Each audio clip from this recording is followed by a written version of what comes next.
Hey Glacier friends, Alex Fisher here for this month's golf tip. So this month we're going to talk about how to deal with awkward lies, specifically when the ball's above your feet. So stick around, I'm going to show you just some of the key adjustments you need to make in your setup and your swing to get out of these situations.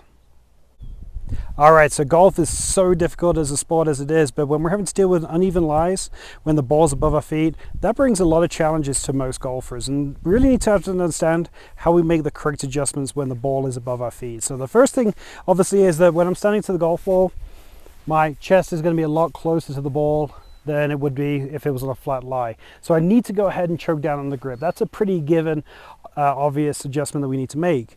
But the mistake that most people make when it comes to this situation after they've adjusted their stance is that they don't flatten their swing plane. What does that mean? If you think about a Ferris wheel that goes up and down and a merry-go-round that goes around, we need to swing more of a merry-go-round, more of a flatter swing.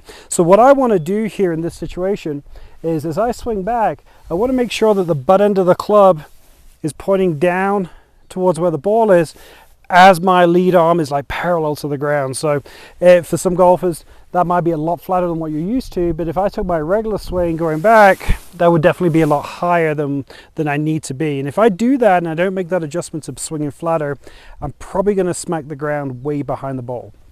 So the key here is swing halfway back. Let's go ahead and make that adjustment. Make sure that club's pointing at where the ball is there. Maybe make a couple of practice swings there just to make sure that your adjustment is good. If you're missing the ground, you probably went too flat, and if you're smacking the ground too much, then you're probably getting a little bit too steep. So once we've made that adjustment with the shape of our swing, we need to change our alignment.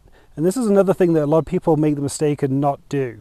So because the ball is above my feet, the ball is going to curve to the left.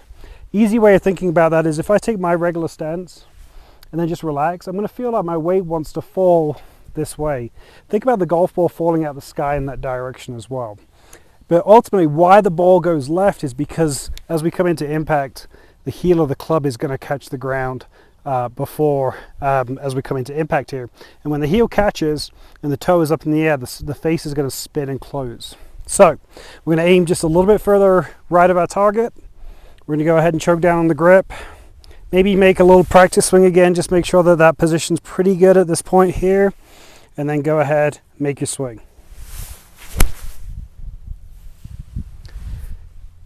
Don't expect to get the same distance that you might do when you have a flat lie. What I would suggest is maybe taking an extra club, maybe swing about 3/4, and then that way you're going to be better balanced in the situation. So just remember those key points when it comes to the ball being above your feet, and I guarantee you won't have any issues dealing with that.